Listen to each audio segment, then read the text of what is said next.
Bueno, ahí estamos. Ahora sí, de nuevo, y ahora sí oficialmente, muy buenas tardes a todos, a todas. Nos han prohibido decir todes, pero lo vamos a decir igual. Tenemos el gusto, ya casi diría, el enorme gusto, casi diría, de cerrar la semana UNIPE, el marco en el cual va a tener lugar esta conversación, en la que nos hemos dado cita. Decía el enorme gusto de poder contar con la presencia y la palabra y la reflexión del compañero Darío Sandrone, que muy, pero muy gentilmente ha aceptado participar de esta conversación que se inscribe dentro de una de las muchas líneas que tiene la Universidad Pedagógica, de trabajo que tiene la Universidad Pedagógica, vinculado a la enseñanza de las ciencias sociales, en este caso en particular.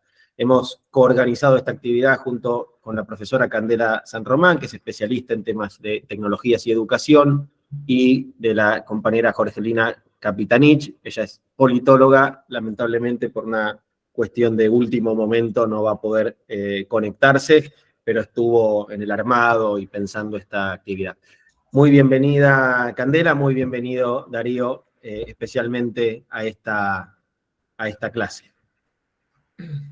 Bueno, muchas gracias por la invitación, en primer lugar, por la generosa invitación.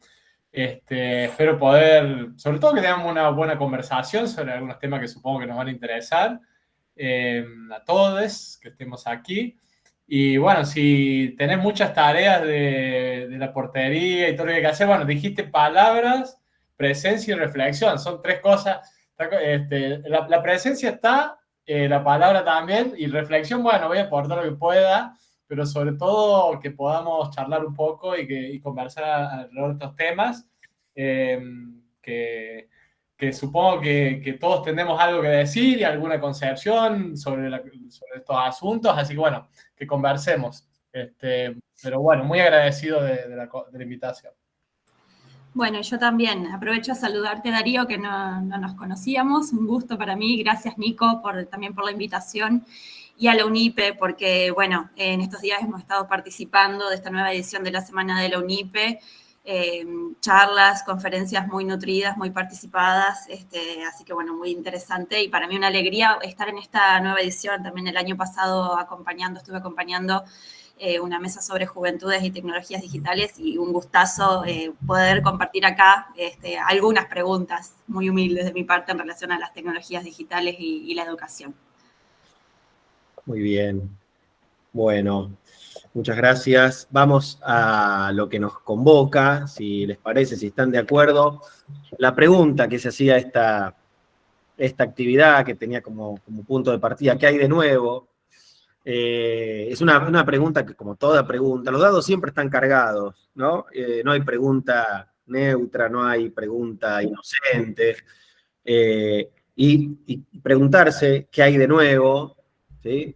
Quizás es un interrogante que se pregunta más por lo que retorna como problema que por la sorpresa que trae consigo lo inédito. Es decir, pensar la clase, pensar la enseñanza en tiempos del chat GPT, ¿no? Es en algún punto volver sobre una serie de cuestiones que ya han sido objeto de la reflexión pedagógica, que ya han sido objeto de la reflexión filosófica, pero bajo quizás nuevos ropajes. De esto y de otras cuestiones queremos conversar, no solo con Darío, sino también, como él decía, abrir esa conversación a un intercambio dentro de este formato, dentro de lo que este formato nos permite, un intercambio en el cual, como también él decía y suscribimos, todas tenemos algo para decir. Lo primero que tenemos para decir es que cuando una se propone pensar algo, lo primero que tiene que asumir es que no se sabe bien cómo pensar ese tema. Y que la mejor forma, creemos, de salir de esa posición del no saber cómo es convocando a otros o a otras a una conversación. Y en este caso, a quien hemos convocado es a Darío Sandrone, que es profesor y doctor en filosofía por la Universidad Nacional de Córdoba, que es también donde actualmente se desempeña como vicedirector de la Escuela de Filosofía de la Universidad Nacional de Córdoba. Darío ha sido becario del CONICET, realizó allí una investigación postdoctoral sobre el diseño tecnológico, ha participado en numerosas publicaciones especializadas, ha participado en congresos, reuniones científicas, es integrante de Daedalus, un grupo de investigación sobre la técnica, entre muchos otros espacios de formación, investigación y circulación de las ideas. Como es viernes y tenemos que ir entrando en tema rápidamente, yo quiero aprovechar estos minutos que tengo en el uso monopólico de la palabra para salirme un poquito del protocolo y subrayar algo enfáticamente. Lean a Sandrone. Enfáticamente lo digo. Hay al menos 2 libros maravillosos que tienen estrechos puntos de contacto entre sí, casi como si dijéramos una conversación que comienza en uno y continúa en el otro, y que son estos que tengo acá, ¿no? Selva Artificial, no sé si se está viendo porque yo estoy con mis apuntes. Selva Artificial, la vida entre las máquinas. ¿Sí se está viendo? Porque no escucho. ¿Sí, Cande? Sí, perfecto. Gracias, hay un centro que me tira algo. No estoy solo. Y de lunes a viernes, las cosas, tristezas y alegrías del mundo contemporáneo. Insisto, lean a Sandrone, lean estos libros que son maravillosos y que de alguna manera son también, han sido también parte del puntapié que ha dado lugar a esta conversación. Conversación que a mí me gustaría comenzar con una digresión, si me lo permiten, y es recordar, compartirles una de las últimas escenas de la película Napoleón, de Ridley Scott, ¿sí? Ahí hay, en una de las últimas escenas, si no la última, la penúltima, hay un diálogo entre Bonaparte y el duque de Wellington, en un buque inglés, ¿no? Están esos 2 señores almorzando, por supuesto como 2 caballeros. Ya Waterloo tuvo lugar, ¿no? Y como es universalmente conocido por todas, Napoleón sufre ahí, ¿no? Una de sus derrotas más determinantes. Y lo interesante es que en esa conversación ficcionalizada, el francés se dirige a su par inglés, por supuesto que lo mira con una mirada estupefacta, ¿no?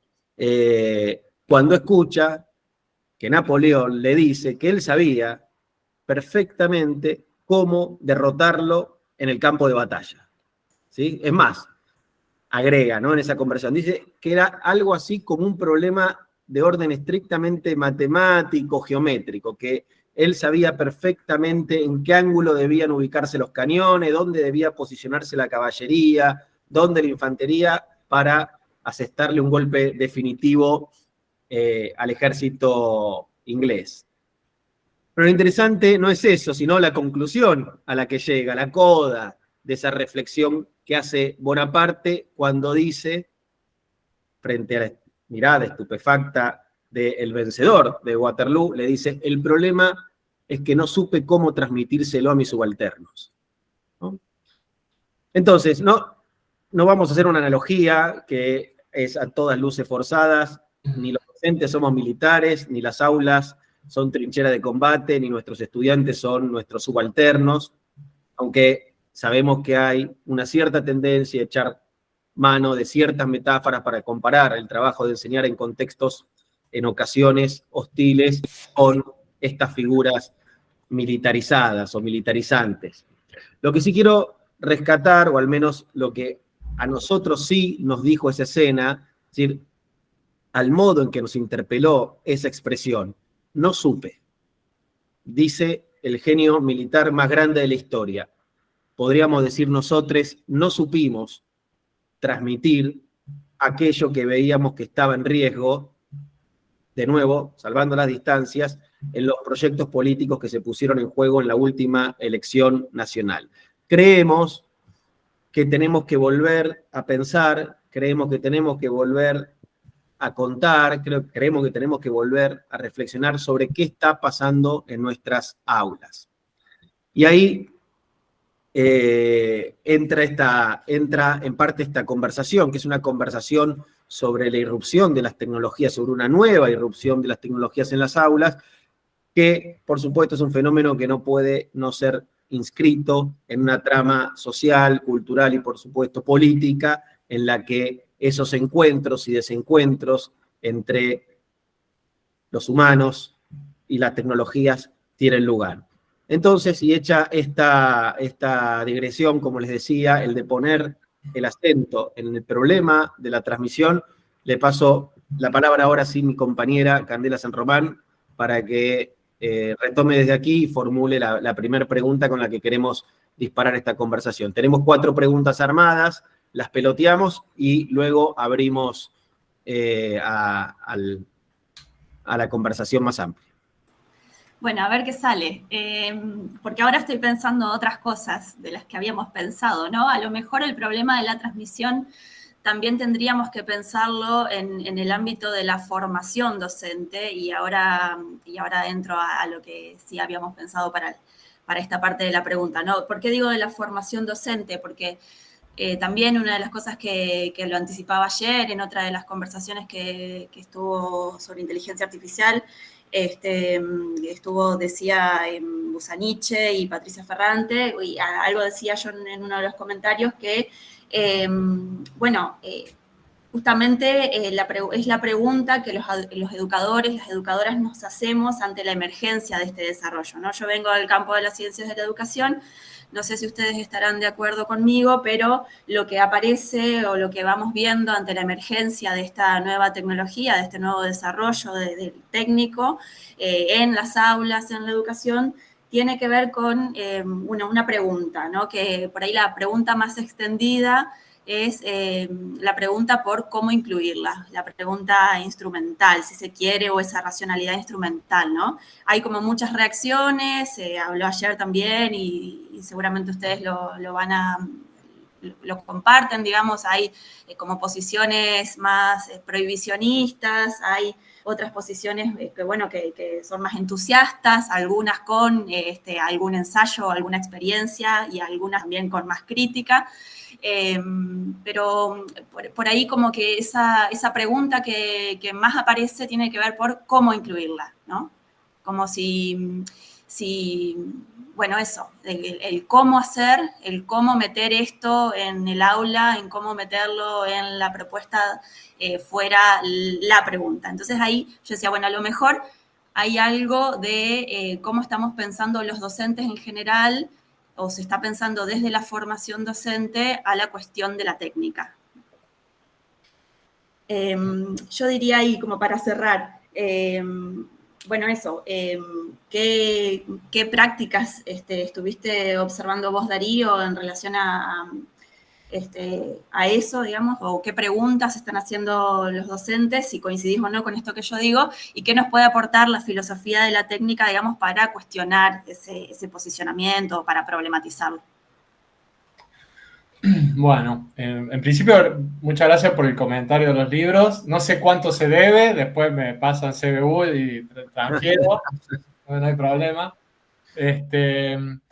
Sí, yo creo que preguntarnos cómo incluirla ya es haber dado un paso, ¿no? Porque supone que hemos dejado de lado la opción de que hay que cerrar filas frente a la inteligencia artificial, ¿no? A estas herramientas, y que más bien la escuela debe proteger a los estudiantes de estas nuevas tecnologías que los invaden, los vuelven más tontos, los automatizan, ¿no? Lo cual no significa que excluyamos esa posibilidad de la problemática en general, pero digamos que la estrategia apunte a cómo incluirlas y cómo relacionarnos con ellas, me parece que ya por lo menos es ir, desde mi punto de vista, en un buen camino. Después veremos cómo, ¿no? Yo creo que ahí lo que hay que pensar ahí, obviamente lo primero que uno tiene que abordar, y sobre todo atendiendo al título que le han puesto a este encuentro, es es tratar de comprender, aunque sea conceptualmente, los principios básicos de estas nuevas tecnologías, sobre todo digital e inteligencia artificial. Cuando digo nuevas tecnologías me voy a referir a eso. ¿Y qué hay de nuevo, ¿no? Es decir, ¿qué hay de novedoso y qué no? ¿Y qué continúa, digamos, de la vieja disputa en educación frente a las técnicas, ¿no? Que a mí siempre me gusta comenzar diciendo que es un viejo problema de Occidente, que uno ya lo puede rastrear en Platón, cuando Platón se quejaba de que la escritura volvía estúpido a sus alumnos y que no debían escribir porque en vez de recordar, miraban recordatorios escritos, ¿no? Es decir, de allá ya podemos rastrear un cierto ánimo defensivo de los docentes frente a alguna técnica novedosa que incomoda lo que nosotros consideramos que son los procesos de enseñanza y aprendizaje, ¿no? Entonces, parece ser que educación versus técnica no es un problema nuevo, ¿no? Yo lo ponía en esos términos, después podemos ir desagregando un poco. Pero efectivamente, la cosa cambia si decimos, bueno, pero acá apareció algo que nunca había estado en la historia de la humanidad, una técnica, y que modifica ya no externamente los vínculos de aprendizaje y de enseñanza, sino esencialmente los cambia, ¿no? Es decir, los cambia en su naturaleza, ¿no? ¿Eso es así o no es así? Esa es una pregunta y abierta. O sea, una cosa que tenemos que tener claro es que todas estas discusiones están abiertas, ¿no? Y que los escenarios están abiertos, porque estas tecnologías, un rasgo que tienen es que evolucionan muy rápidamente, mucho más rápidamente que lo que nuestras instituciones, nuestras categorías de análisis evolucionan, ¿no? Entonces, todo el tiempo vamos corriendo atrás, ¿no? Vamos corriendo atrás y tratamos de ver cómo nos adaptamos. Yo creo que hay tres cosas que hay que tener claro de estas, muchas, pero por lo menos para mí tres. Una es que quizás lo que haya de nuevo es el concepto, no el concepto, sino la forma en que hoy en día las técnicas desarrollan automatización. La automatización de hoy en día no es la automatización del siglo XIX. O sea, el siglo XIX, cuando empieza la fábrica y las grandes máquinas y las maquinarias y los medios de transporte y los electrodomésticos, hay una incomodidad en nuestra cultura con relación a la automatización, ¿no? Es decir, las máquinas automáticas nos quitan un poco del centro cósmico que nosotros habitábamos muy cómodamente, porque el humano era el ser que trabajaba, que se transformaba a sí mismo con el trabajo, que portaba herramientas, que con esas herramientas hacía otras herramientas, que generaba un entorno artificial y que vivía en ese entorno artificial modificando su entorno. No se adaptaba a su entorno, sino que lo modificaba técnicamente. Pero claro, empieza a haber máquinas que portan herramientas y que hacen el trabajo que hace el humano y que generan entornos artificiales para poder existir ellas mismas, ¿no? Digamos, vivimos en un mundo totalmente lleno de rutas y de estaciones de servicio, no porque sea un entorno nuestro, sino que es el entorno de los automóviles que usamos, ¿no? Es decir, nuestro entorno artificial en cierta forma se empieza a equipar de cosas que no son para nosotros, sino para nuestros objetos que cada vez son más automáticos, autónomos. Ahora, esa automatización del siglo XIX supone que supone un cierto grado inferior de tecnicidad, en el sentido de que una máquina automática es una máquina que hace siempre lo mismo, Un reloj, ¿no? El reloj es el ícono técnico desde el siglo XVII, XVI para acá. Descartes compara al humano con un reloj. Hay un libro de Otto Meyer que se llama, no me voy a acordar el nombre, pero que analiza el concepto de autoridad en relación al automatismo de la modernidad y que plantea justo lo que planteaba Nico, ¿no? Es decir, cómo los teóricos del Estado y de los gobiernos y de la política empiezan a usar la idea de máquinas para hablar, por ejemplo, de la maquinaria del Estado, ¿no? Donde el de arriba toma una decisión y los funcionarios son mecanismos que transmiten la orden hacia abajo, ¿no? Y empieza a llenarse de metáforas de máquinas las teorías políticas. Es decir, nuestra sociedad se empieza a imaginar como una máquina automática, ¿no? La idea de que nosotros somos máquinas también, ¿no? Ahora, las máquinas actuales, que también ahora han plagado de metáforas, nuestra vida social, ¿no? No son automáticas, pero no son automáticas así, ¿no? Y pensar de qué manera son automáticas es lo más difícil. Uno podría decir una cosa para decir de eso nomás, después si quieren lo pensamos. Nuestra vida está totalmente automatizada, ¿no? Es decir, yo salgo sin el celular y el celular es la única cosa por la que si hice 10 cuadras y me lo olvidé, vuelvo a mi casa. Que si me olvidé la tarjeta de crédito, la billetera, pido plata, no me importa, no vuelvo. Pero si me olvidé el celular no puedo porque mis actividades de todo el día están automatizadas en función de esa máquina, ¿no? Pero no es un reloj. O sea, son máquinas que son automáticas de otra manera. Y que, sin embargo, dan formato a nuestra vida social, ¿no? Y quizá tenga que ver con la contingencia, ¿no? Es decir, cuando en un reloj ocurre una contingencia, la contingencia es una falla. Ocurrió algo que no tenía que funcionar como marcar el mecanismo y se rompió. Las máquinas actuales son automáticas incorporando todas las contingencias que sucedan, ¿no? Es decir, los algoritmos, justamente de la inteligencia artificial, es una gran máquina de sacar estadísticas de los comportamientos contingentes, extraer patrones de ellos y automatizar de alguna manera o predecir, anticipar nuestro comportamiento.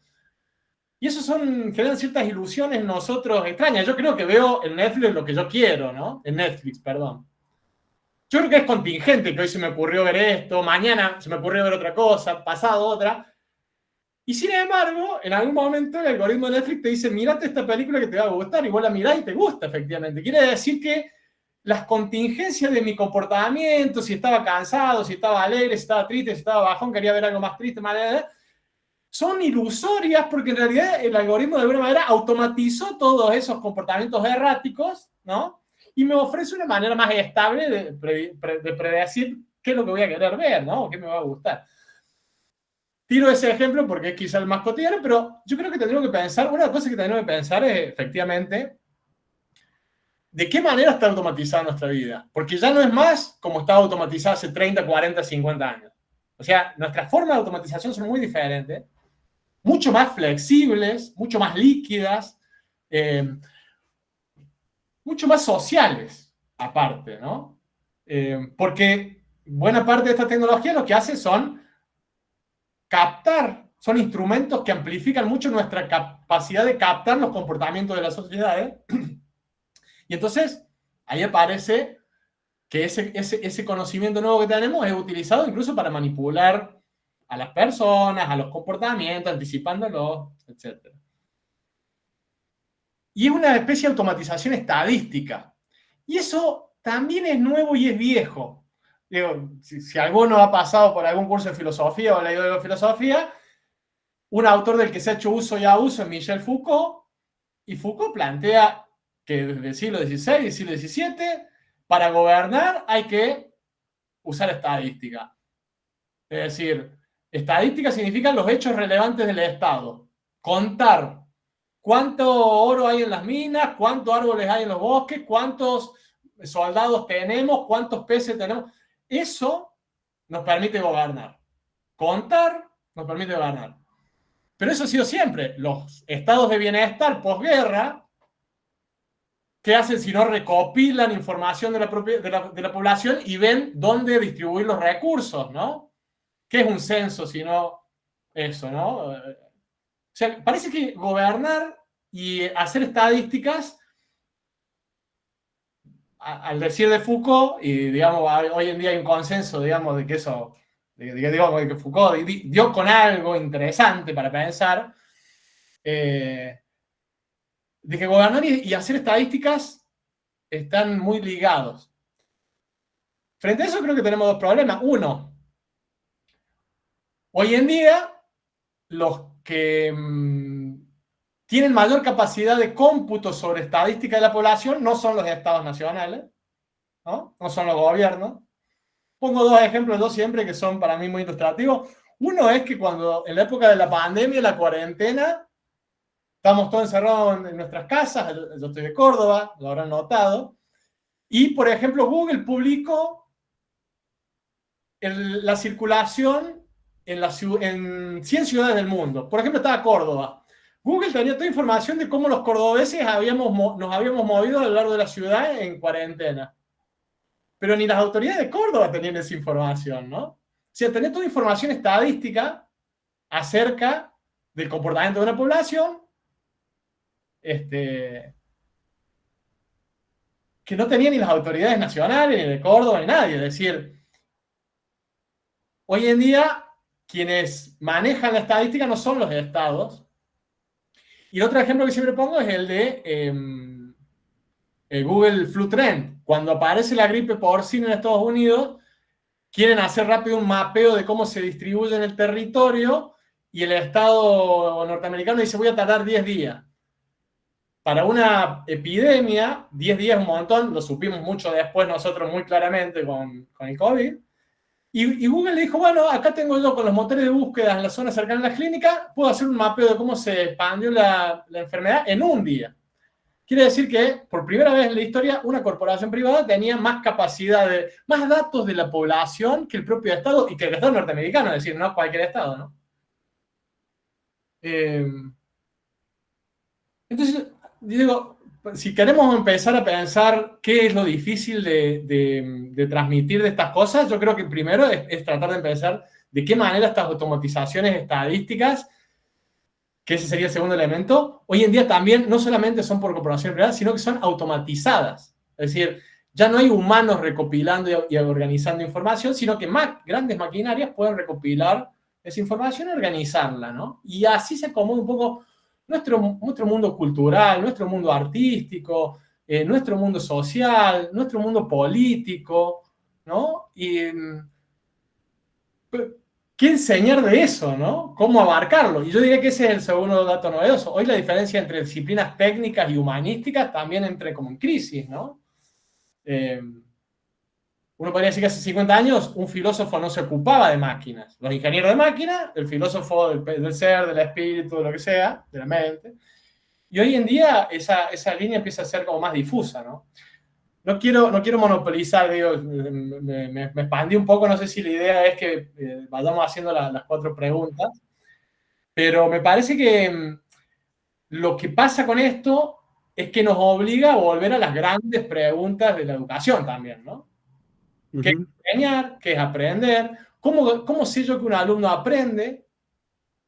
Porque el miedo es que el ChatGPT pueda hacer que el alumno me entregue un trabajo que parezca hecho por él, pero no ha sido hecho por él.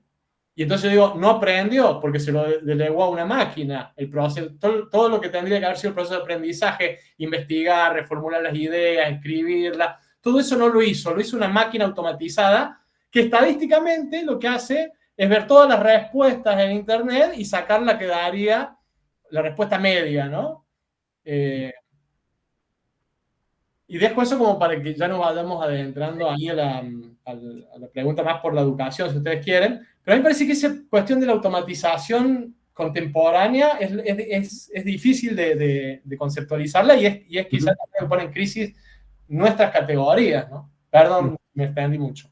Me dicen, No, está buena, está buenísima la intervención, creo que nos tira un montón de puntas.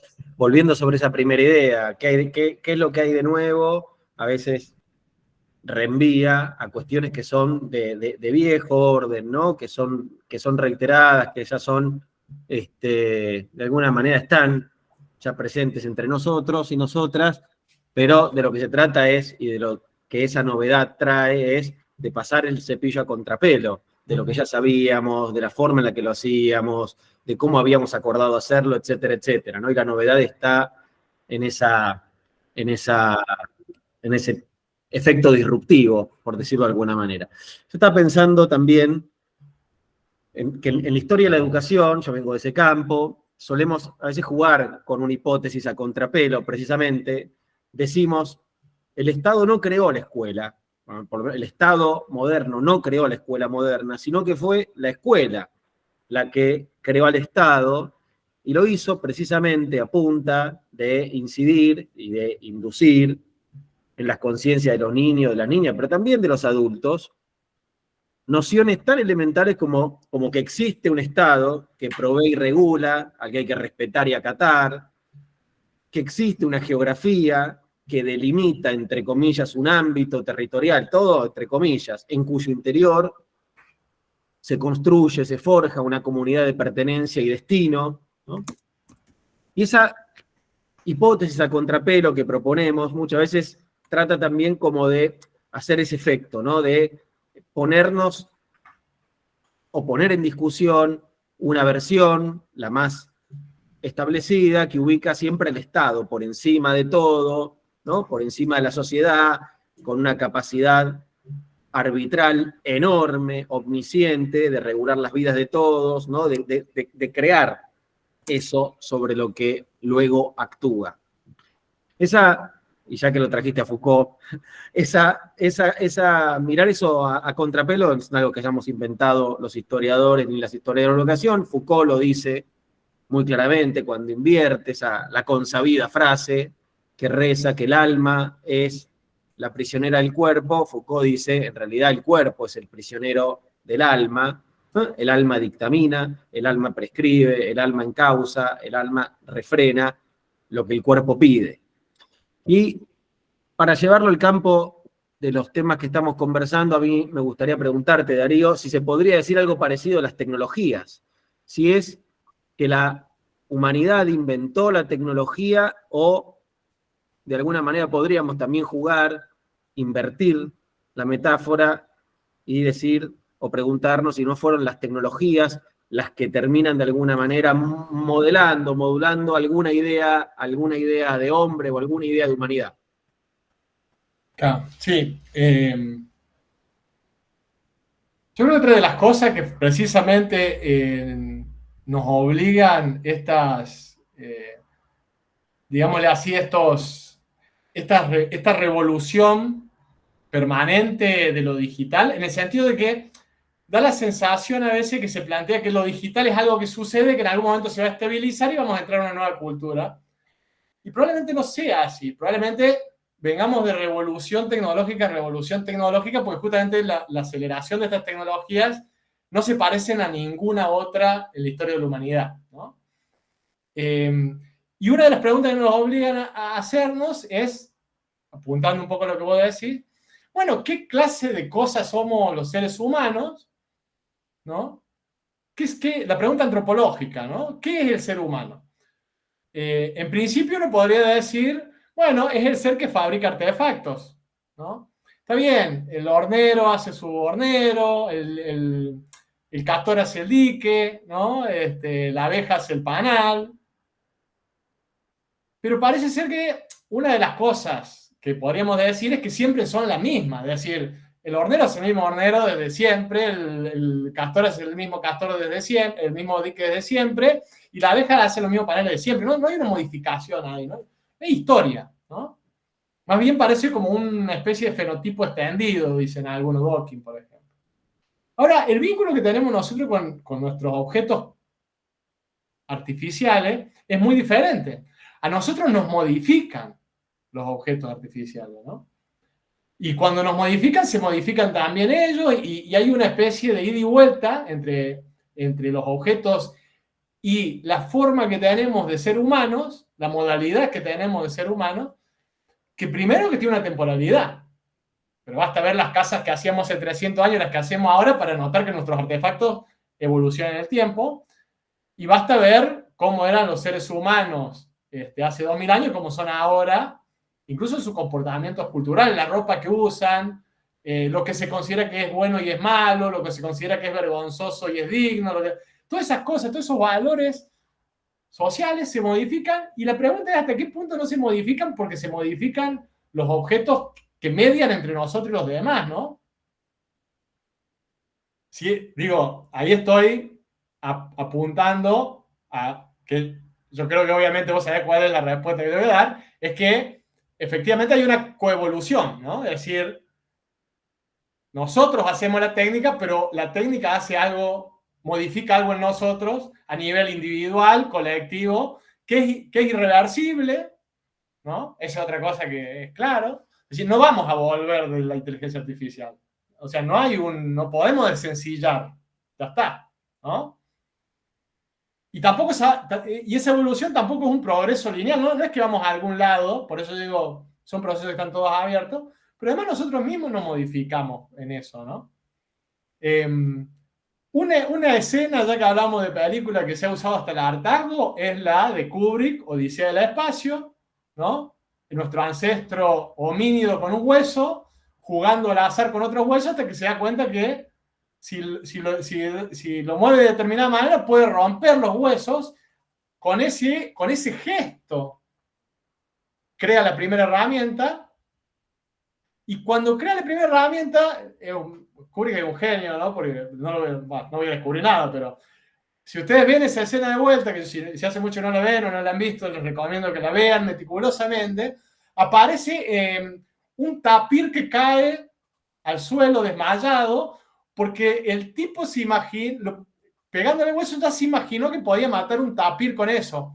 Digo, abrió un mundo conceptual de imaginación, o sea, el objeto creó algo en la mente de ese homínido, ¿no? Si no lo hubiera empleado, no se le hubiera ocurrido que podía matar un tapir con un hueso, ¿no? Entonces, no es que se le ocurrió en su cabeza y entonces hizo la herramienta, como por ahí parece que hay una visión antropocéntrica de la historia de la técnica, que es la de los grandes inventores, ¿no? Aparece un inventor y se le ocurre algo en su cabeza y de la cabeza va al mundo. Y si es al revés, y si del mundo va a la cabeza, y si tenemos la idea de tiempo porque tenemos los relojes, ¿no? O si tenemos cierta idea de tiempo porque tenemos relojes, y no es al revés, entonces ahí empieza a aparecer este juego de, parece ser con primero que el ser humano, su definición es muy flexible, casi que no tiene una definición.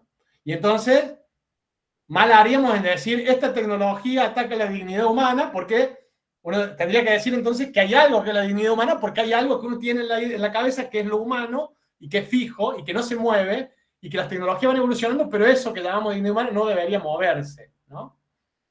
Lo cual, si aceptamos la tesis que acabamos de plantear recién, no existe eso. El humano se mueve con la técnica que inventa, se mueve. Su dignidad, sus valores, su manera de ser, se mueve. Y se mueve con las técnicas y las técnicas con él. Y entonces podría decir, bueno, ¿y qué vínculo complicado entonces entre la técnica y el humano? Entre sus objetos y el humano, ¿no? ¿Y qué vínculos se pueden establecer? Y bueno, yo creo que acá el problema es que se suele polarizar en dos. Uno, efectivamente, el instrumentalista. Bueno, las técnicas están ahí para ser usadas, ¿no? Y depende cómo se usa. Si Internet es bueno o malo según cómo se use, ¿no? Todos hemos escuchado esa frase hasta el hartazgo. Pero bueno, hay versiones más sofisticadas o más célebres de eso. Por ejemplo, cuando el Che Guevara entra a La Habana, levanta el fusil y dice, con este fusil que Batista los oprimió, yo los he liberado. Es decir, el fusil no es bueno ni malo si lo tienen los revolucionarios para liberar, si lo tienen los opresores para oprimir. Esa es una idea instrumentalista. La técnica no es neutra, y los humanos, en todo caso, el problema está en dirimir entre los valores humanos. Pero nunca nos metemos, la técnica no tiene valores, ¿no? Del otro lado, tendríamos un sustantivismo, digamos, no, hay algunas técnicas que tienen los valores cargados, ¿no? Por ejemplo, bueno, lo digital de alguna manera, corrompe las actividades más dignas del humano, ¿no? Crear arte, crear literatura, ¿cómo puede ser que una máquina te haga un texto, te haga una novela, te haga un cuento, ¿no?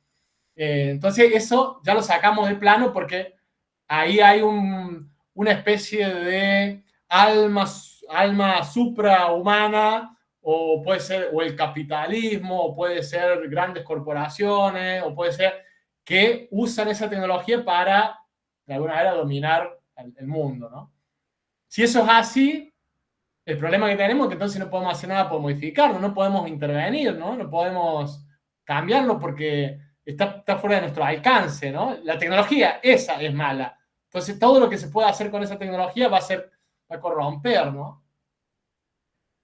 Y yo creo que ahí en el medio, lo primero que puede decir es que quizá nosotros tenemos que pensar no en términos de amo y de esclavo, ¿no? Que la tecnología nos domina o nosotros dominamos la tecnología, o somos instrumentalistas y decimos el humano domina la tecnología, que es simplemente una herramienta para usarse, o la tecnología nos domina porque son grandes maquinarias que nos dominan a nosotros de alguna manera y nos oprimen. Si estamos en la lógica amo y esclavo, bueno, no hay mucho más que resistir, ¿no? Pero si uno piensa en cambio de un acoplamiento, ¿no? Donde el humano no podría hacer algunas cosas si no las hiciera con algunas tecnologías, y esas tecnologías no podrían hacer solas algunas cosas si no se acoplaran a los humanos, y pensamos más bien en ensamblajes, en la idea de cyborg, ¿no?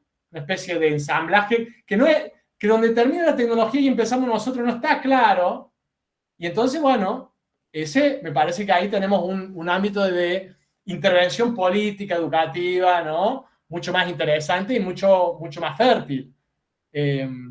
Pero para eso hay que aceptar que el humano se modifica con la tecnología y que hay algo de la tecnología que hace algo nuevo de nosotros, ¿no? Y entonces no estar apegado quizás a un humanismo muy cerrado, como ha sido, digamos, en nuestra cultura, ¿no? Desde el nacimiento para acá, una idea de que está el humano y luego el resto de los seres, artificiales o vivientes.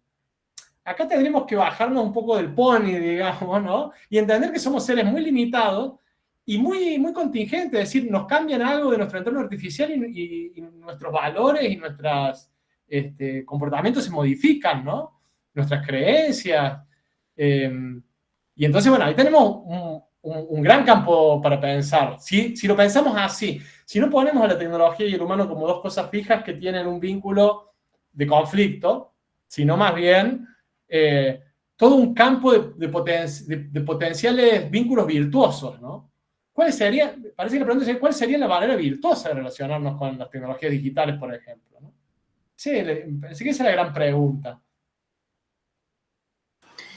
Ahí yo pensaba en esto justamente de las maneras virtuosas, y también ya que trajiste la figura del cyborg, ¿no? Una de las cosas que pensaba es esto de que, bueno, como lo que están señalando como el problema, vuelvo a la educación, ¿no? De resolver tareas de aprendizaje, etcétera, con estas tecnologías, tiene que ver con una relación con el conocimiento que es un conocimiento desde una lógica, digamos, algorítmica, ¿no? Uh-huh.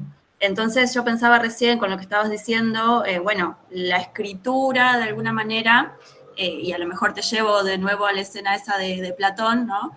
Se va transformando, a lo mejor una escritura cyborg, podemos decir ahora, con estas inteligencias artificiales. ¿Cuáles serían las virtudes de eso? ¿Cuáles son los problemas? Ahí, uh-huh. O no pensarlo en términos tan dicotómicos, si querés nos quedamos con las virtudes. No. Yo creo que ahí, digamos, una de las cuestiones interesantes, voy a arrancar de lo más concreto a lo más abstracto. Hay como una especie de tutorial que sacó la UNESCO para ejercicios o prácticas en las aulas con el ChatGPT. Lo sacó el año pasado. A mí hay una que me gusta particularmente, que es creo que se llama Sócrates Digital, el título que le han puesto, y que es que el alumno hay un tema de discusión en clase, y el alumno debe discutirlo en su casa con el chat. Y debe traer la discusión con el chat a clase, y en clase lo que se va a discutir es cómo fue la discusión con el chat. O sea, el alumno ya viene debatido, ¿no? No lo hacemos debatir en clase para acá, sino que ya viene debatido de su casa, ¿no? Y claro, parece ser que, o sea, lo que propone la UNESCO es que el aprendizaje se da en reflexionar sobre el vínculo, o sea, sobre el diálogo que tuviste con el chat. Es decir, no decirle, no vayas al chat a buscar eso, sino que trata de elaborar un pensamiento crítico por tus propios medios, sino, bueno, usa el chat, usa Wikipedia, que parece Wikipedia, parece viejo ya, ¿no? Pero entonces yo me pongo a pensar, bueno, ¿por qué ahí parece que hay un vínculo? ¿Por qué se puede sostener de algo que parece en principio obturante, ¿no? Como usar un algoritmo para obtener información que uno debería obtener con sus compañeros, con los docentes, ¿no? En un ámbito educativo. ¿Por qué si uno lo hace en la casa con una máquina, le escribe la pregunta al chat y el chat te lo dice, parece que ahí hay algo que, como decíamos antes, que se rompió o que no se da del proceso de aprendizaje? Pero parece que se puede recuperar algo, según dice la UNESCO. ¿Y qué? ¿Qué se puede recuperar? Yo creo que ahí lo que está en juego es que se piensa, o sea, lo que el alumno finalmente tiene que hacer es tratar de entender el chat como un otro, ¿no? Y tratar de entender por qué está contestando lo que contesta. ¿Qué quiere decir con lo que dice? ¿Por qué me puso esa respuesta y no otra? ¿No? Y qué es lo mismo que uno hace cuando discute con un compañero o con una compañera, ¿no? Trata de especular, trata de ver por qué cree lo que cree, por qué dice lo que dice, por qué lo que yo digo es mejor o más sólido que lo que él o ella dice, y de eso se trata un debate, y se supone que en ese diálogo, que si uno tiene el aspecto no sofista del diálogo, es decir, no quiere ganar la discusión, sino el aspecto filosófico, el término de Platón, quiere aprender, en ese diálogo con otro que piensa diferente a mí, voy aprendiendo, ¿no? Parece que con el chat uno podría hacer lo mismo, ¿no? Porque en última instancia te ayuda a ejercitar eso que querés ejercitar, que es tratar de pensar y de entrar en diálogo con un otro que tiene otras ideas que vos, ¿no? Y claro, ¿cuál era el problema que tenía Platón? Platón dice, bueno, los libros, cuando uno les pregunta cosas, contestan con el más altivo de los silencios, decía Platón. Por eso decía que los alumnos no podían aprender de la escritura, porque con el docente, cuando uno dice algo, el docente le contesta, y sobre esa respuesta uno puede pensar una nueva respuesta que habilita la respuesta del docente, y va y viene en ese diálogo, y uno va aprendiendo. Con el libro no puede pasar, dice Platón, porque uno le pregunta algo y el libro no contesta, es lo que está ahí, es un recordatorio. Claro, pero el ChatGPT sí contesta, ¿no? Es una técnica que ha agarrado todos los libros del mundo y en un algoritmo los ha mezclado y saca estadísticamente la respuesta más probable que daría eso escrito ante la pregunta de alguien, ¿no? Entonces, ahí quizá la estrategia virtuosa sería pensar ¿por qué contestan lo que contestan? Y uno tendría que decir, bueno, contestan lo que contestan porque sacó estadísticamente estas respuestas de paper, libros, páginas de internet y dio la respuesta más probable. Es como un predictor de celular muy sofisticado. Te anticipa qué respondería alguien si uno le pregunta quién fue San Martín. Respondería esto. ¿Por qué? Porque sacó un promedio de todas las respuestas que encontró digitalizadas. Y entonces uno podría preguntar, bueno, pero ¿la respuesta promedio es una buena respuesta? No, uno podría decir no, porque hay muchas respuestas alternativas o minoritarias que son mejores respuestas quizá que la promedio. ¿Y por qué llegó a esa respuesta y no a otra? Y bueno, porque el límite de estas tecnologías es que solamente puede sacar estadísticamente una respuesta, pero no puede comprender cuál es la buena o la mala respuesta. Cuando ya te metiste en ese tratar de comprender por qué contestó lo que contestó, ya estás entendiendo algo, ¿no? Estás entendiendo algo de quién era San Martín, estás entendiendo algo de qué es la inteligencia artificial, estás entendiendo algo de qué es lo que es aprender, y estás elaborando aprendizajes de tu aprendizaje, ¿no? Y me parece que esa es un poco la apuesta ahí de la UNESCO, que tiene que ver, por un lado, con incluirlas, como decíamos al principio. Y por otro lado, con no pensarlo como lo otro del aprendizaje, sino como pensarlo que el aprendizaje también se da con ellas, ¿no? Siempre que uno puede utilizar estos ejercicios que utiliza también con los humanos, ¿no?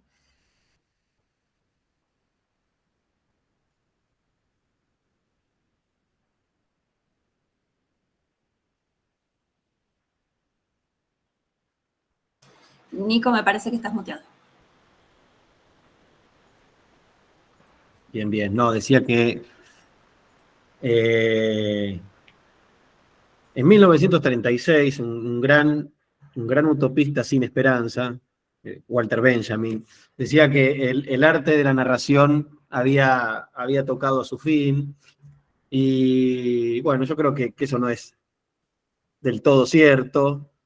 Decir de nuevo también que en estos libros que presentábamos antes y que se conseguirían si estuviéramos en un espacio presencial a la salida del teatro, uno puede constatar que Darío, y lo habrán constatado en el transcurso de estas intervenciones, es un gran narrador. Y en una de las muchísimas escenas Diría más, ¿no? Mira, lo había escrito y ahora lo voy a decir porque creo que hace sentido. Tiene Darío una combinación, cuando te leía Darío, de algo de Cristian Ferrer y algo de Juan Forn en la escritura. ¿Cómo de dos cosas buenas puede salir una mala? Muy impresionante. Eso corre por tu cuenta. Lo mío era un modesto halago.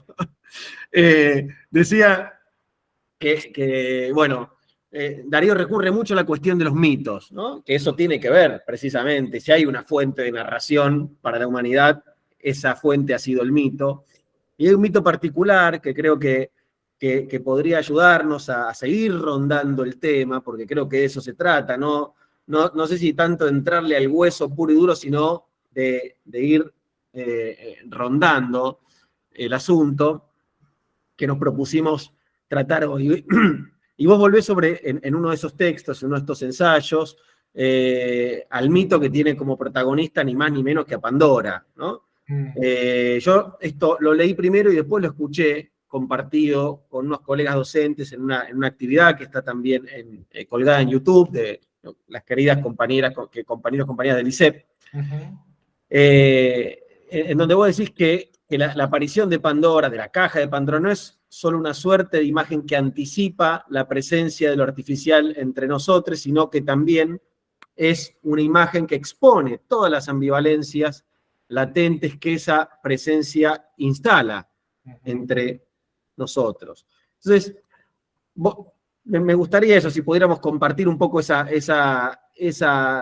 mito y qué nos permite pensar y cómo nos permite pensar precisamente la cuestión de la presencia de la tecnología como una ambivalencia. Una ambivalencia, agrego yo, que creo que lo que tiene, entre otras cosas interesantes, es que nos advierte sobre los peligros de caer en posturas celebratorias. La tecnología es buena porque, ¿no?,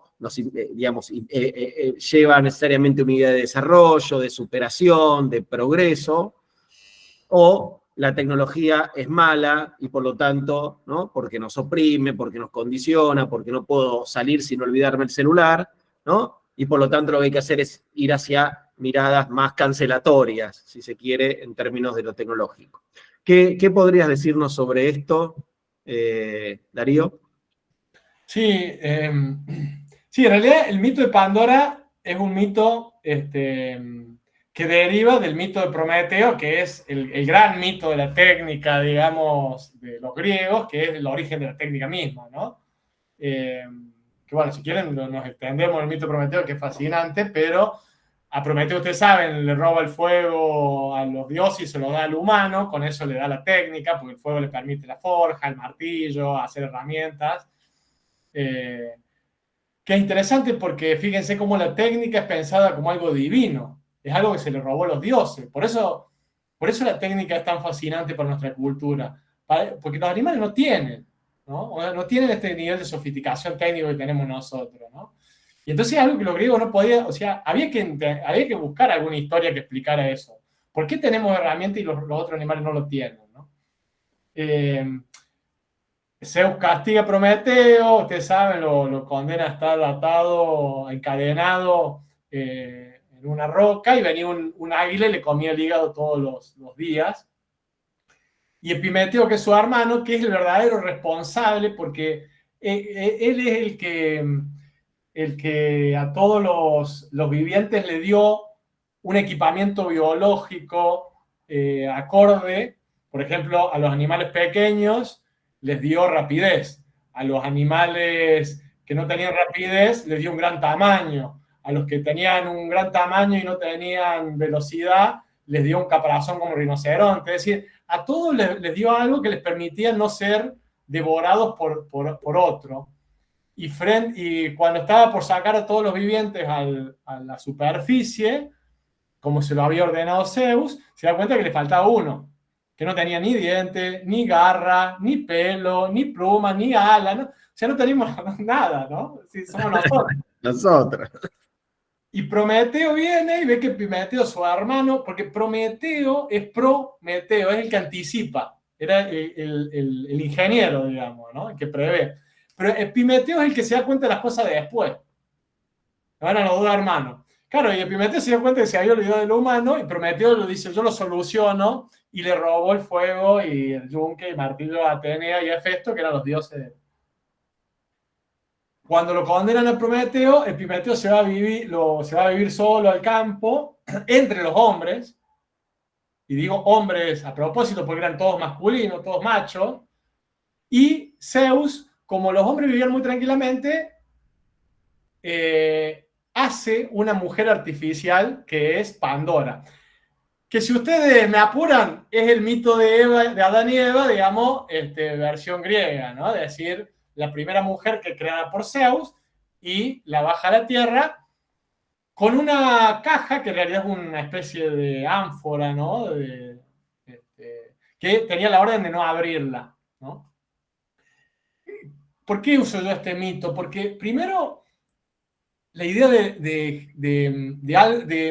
una creación artificial para traer, de alguna manera, la inquina entre los humanos, ¿no? Es decir, es el primer aparato que trae problemas, de alguna manera, Pandora, ¿no? Una mujer artificial, un autómata, un robot, ¿no? Que no se distinguía de los humanos porque estaba muy bien hecha, pero una mujer artificial hecha por Zeus, la pone en el medio de los humanos y se arma lío. Porque Epimeteo empieza a tener una relación con ella y los otros hombres le tenían envidia, entonces empiezan a conspirar para matarlo y en un momento empieza la guerra porque quien fue el encargado de llevar a Pandora entre los hombres fue Ares, que es el rey de la guerra, ¿no? Entonces, la cuestión ahí también está un poco en la vasija, que cuando la abre salen todos los males del mundo, ¿no? Los hombres no pueden resistir mirar adentro por más que Zeus les había dicho que no lo hagan, y cuando lo hacen salen todas las enfermedades, las guerras, ¿no? Es un poco la caída del paraíso que aparece en el Génesis cristiano, digamos, en versión griega.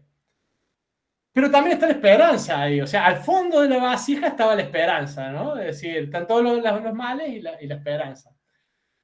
Y eso es muy... O sea, obviamente todos estos mitos han permanecido al tiempo porque siempre tienen alguna alegoría, ¿no? Nos dicen algo hoy a nosotros. Y bueno, un poco es esa ambigüedad que dice Nico, ¿no? Es decir, cualquier objeto artificial muy novedoso que aparezca entre los humanos, primero que trae polémica. Y trae polémica por lo que decíamos antes, porque la técnica y los objetos técnicos no son algo externo a nosotros, somos nosotros, de alguna manera, ¿no? Y entonces, al haber una modificación muy importante, todo de nosotros se ve modificado. Y eso es, ¿qué hacemos con esto? ¿Hacemos A o hacemos B? Eso es polémica, ¿no? Polemos. Pero además trae la esperanza, ¿no? Es decir, uno lo puede ver hoy en día con el gran problema climático que estamos viviendo, que bueno, se nos viene esa, ¿no? Se nos viene pronto o no tan pronto, pero se nos viene. Y como dicen, bueno, esto lo trajo las tecnologías industriales, este problema. Y otros dicen, no, pero son las tecnologías industriales donde está nuestra esperanza, ¿no? Entonces, es muy parecida a esta idea de la ambigüedad, ¿no? Que no es neutralidad. Que algo sea ambiguo no significa que sea neutro. Significa que las posibilidades de su diseño y ejecución son múltiples. Pero una hay que elegir, no es que no podés elegir ninguna. Y en su diseño ya tenés algún valor incorporado, ¿no? Entonces, pero a la vez también en ella, o sea, en ella están de alguna manera, las semillas de nuestra destrucción, pero a la vez las esperanzas de que ellas mismas nos saquen de eso, ¿no? En versión menos, voy a usar un término vulgar, en versión menos falopa y más falopa. Digamos, en versión más falopa tenés a Elon Musk diciendo vamos a hacer cohete y nos vamos todos de la Tierra a otro planeta, ¿no? La misma tecnología nos va a ayudar a salir. Pero bueno, hay que acelerar. Ahí vienen todos los aceleracionistas diciendo lo que hay que hacer es que hay que acelerar la tecnología antes que destruyamos todo, cosa que nos pueda salvar. Que se opone a todo el movimiento decrecionista de los 70, que era bajemos el monóxido de carbono, bajemos la industrialización, bajemos para salvar el planeta. Ahora hay toda una movida aceleracionista que desarrollémosla rápido para, de alguna manera, que nos dé respuesta a la misma catástrofe que las tecnologías han generado, ¿no? O para seguir vivos. Sobrevivir, mínimo. No, para seguir vivos en un mundo digital, pensaba, ¿no? Claro, bien. Esa idea más de Esta también, morir, claro, más transhumanista, pasar a los datos. Sí. Pero digo dos cositas y si querés nos metemos en ese tema. Una es que a mí me gusta un filósofo que se llama Andrew Finberg, que tiene una teoría que es la teoría crítica de la tecnología, así se le llama, y que él dice, bueno, tiene idea de código técnico porque él dice, efectivamente la tecnología es ambigua, no es neutra, pero eso se debe batallar, se debe dar una batalla cultural en términos gramscianos o una disputa política, si ustedes quieren, pero no está en el uso. O sea, el ejemplo que ponen muchos, podemos buscar varios, pero por ejemplo, hay un ejemplo muy famoso de un texto de Landon Wiener que se llama ¿Tienen política los artefactos?, donde él toma un ejemplo del ingeniero, del arquitecto Moses en Nueva York, en Long Island, que hay unas zonas de playa y había que hacer unos puentes y el arquitecto hizo unos puentes, ¿no? Antes de llegar a las playas, desde la ciudad hay que pasar por debajo de esos puentes para llegar a las playas, pero lo hizo con una altura tal que los colectivos no podían pasar por abajo de esos puentes. Por lo tanto, toda la gente pobre, que es la que se mueve, de los barrios periféricos, que se mueve en transporte público, el transporte público no podía pasar por ahí, por lo tanto nunca llegaba a las playas, tenían otros recorridos que no incorporaban las playas, y las playas quedaban de alguna manera protegidas de la gente pobre que viniera a querer visitarlas, ¿no? Entonces, lo que dice Wiener, que te toma también, y que es un poco la idea de código técnico de Finberg, es que cuando algo ya está diseñado, ya tiene el valor adentro, ¿no? O sea, puede ser que haya algo que discutimos nosotros de cómo hacer algo y que sea una disputa humana, pero después cuando algo ya está diseñado y construido, ese valor, por ejemplo, el segregar a los pobres, ya está incluido en el puente, ¿no? Eso es un código técnico, una respuesta técnica que incluye valoraciones del que la diseña, ¿no? Cristalizada, es decir, uno no puede verla con claridad. Parece que es algo técnico, pero en realidad ya se metió ahí alguna decisión. Claro, después voy a decir, bueno, yo no voy a ir por otro lado, voy a usar este puente de otra manera, pero ya está el puente, ya está ahí, ya te marcó la cancha y ya diagramó urbanísticamente un comportamiento social. Entonces lo que dice viene no nos quedemos con depende cómo se usa, porque si nos quedamos con depende cómo se usa, vamos muertos, porque ya las cosas ya están construidas con determinados valores. Uno debería apuntar a que nosotros tengamos la posibilidad de rediseñar las cosas, de intervenir en sus propios diseños, ¿no? Y ahí es el terreno de la ambigüedad, ¿no? Es decir, bueno, puede ser que el ChatGPT se ha hecho por una gran corporación con el objetivo de recopilar datos y hacerse rico con esos datos. Sí. Ahora, ¿no podría haber un grupo de docentes que agarre ese mismo inteligencia artificial y haga algo que no sea para eso, diseñando otro tipo de algoritmo? Ahora, ¿quién sabe hacer eso? Bueno, yo no sé programar, por ejemplo. Entonces la batalla política es mucho más compleja, ¿no? Deberíamos... hacer política hoy debería ser formarnos en programar, por ejemplo, ¿no? Eso sería parte de la formación política. Y ahí volvemos otra vez a la cuestión de que lo humanista y lo técnico en nuestra época parece como bastante mezclado, ¿no? Y bueno, no sé, Cande, si querés plantear un poco esto de ir a vivirnos al mundo digital. No, o sea, daría para una conversación más larga, y me parece que puede ser muy interesante, pero por ahí por la hora, que también teníamos previsto con Nico, dejar un espacio para que los participantes de esta charla también puedan hacer sus preguntas, sus comentarios.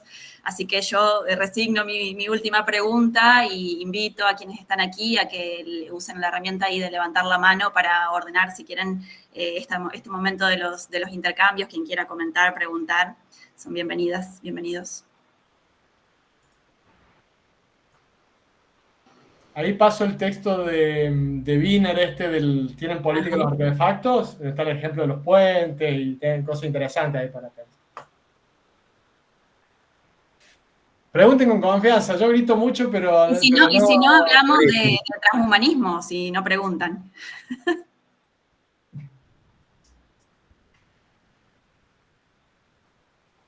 A ver quién se anima a romper. Sí, preguntas o comentarios, o observaciones, o qué piensan, digamos, cómo la ven a la cosa, ¿no? ¿Qué esperaban encontrar acá? Si esperaban encontrar respuesta. Si se les armó una pregunta nueva. No, siempre esta charla, lo bueno, a veces una forma de medirla, no digo la única, pero es, uno entra a esta charla con algunas lamparitas encendidas y otras apagadas, y lo que pasa es que se apagan unas y se encienden otras. Bueno, si pasó algo de eso. Se están prendiendo algunas. Ahí vamos, a ver. Adelante, Miguel. Hola, buenas tardes. ¿Me escuchan ahí? Pues estoy probando una compu nueva. Sí. No, a mí me pareció muy interesante la charla. Yo soy docente y colaboro con una fundación, que es Fundación Sí, y me hacía esta pregunta, ¿no? Estamos viendo nuevas tecnologías y estamos tratando de incorporar la inteligencia artificial al aula, pero todavía tenemos una gran brecha de chicos que no tienen disponibilidad de medios, ni de acceso a la computación, ni a las computadoras, a los dispositivos, ni a los celulares. Entonces, en la época de la pandemia estábamos limitados con el acceso a Internet y todavía tenemos una brecha de limitación de acceso a los dispositivos y a la propuesta de actividades para nuestros estudiantes. O sea, seguimos de brecha en brecha, ¿no? Entonces, se me hace a veces como una disrupción y un encontronazo de qué actividades puedo proponer y cómo puedo incorporar la brecha en el aula, ¿no? Me lleva a esa reflexión. Todavía estamos en esa época, sobre todo en nuestro país, y ahora recién me llegó un mensaje de lo que estaban pidiendo, y digo, bueno, este año va a estar bastante más complicado. Así que bueno, ese era mi comentario y mi reflexión, ¿no? Sí. Buenísimo. No sé si juntamos 2 o 3 y Darío hace una... Sí, si no charlamos para que no se pierda un poco la... Sí. Ahí Jorge también levantó la mano. Dale, como digas, Darío. Voy a tratar de ser breve con el comentario, digamos. Tampoco esto de pregunta y respuesta, digo, voy a decir lo que se me ocurre de lo que voy a decir. Yo creo que sí, que hay un tema ahí. ¿Qué consecuencias tiene esa objeción? ¿No? Porque por momento, o sea, no digo que sea tu posición, pero voy a plantearlo de esta manera, o cualquier cosa charlamos. Pero digo, efectivamente, que haya una gran cantidad de personas que están muy alejados de estas tecnologías y las posibilidades de emplearla, de aprender de ellas, de usarla, ¿a qué nos obliga? A correrlo de los espacios educativos y abocarnos a algo que sea más inmediata a las realidades de esos sectores, o a ver las maneras de incluirlo, lo cual implicaría ya otra vez volver a aprender de esas tecnologías y de pensar cómo cada vez tiene más importancia en el mundo. Yo a veces lo veo muy parecido en las discusiones sobre el poder. Efectivamente, el poder está muy lejos, el poder fáctico y real está muy lejos de muchos sectores empobrecidos y periféricos de nuestro país, ¿no? Lo cual no significa que el poder no sea algo para pensar, para estudiar y para abordar. Y el poder cada vez tiene más que ver con estas tecnologías, ¿no? El poder político, el poder económico cada vez tiene más que ver con estas tecnologías, ¿no? Entonces yo pienso, bueno, ¿y cómo si uno tuviera que pensar cómo uso la palabra que usaste, acceder, Miriam, ¿qué sería que accedieran? Y yo creo que ahí está una pregunta re interesante. Yo tomo un ejemplo, una de las cosas que uno podría decir, bueno, enseñarle a usar, a programar, a hacer cosas.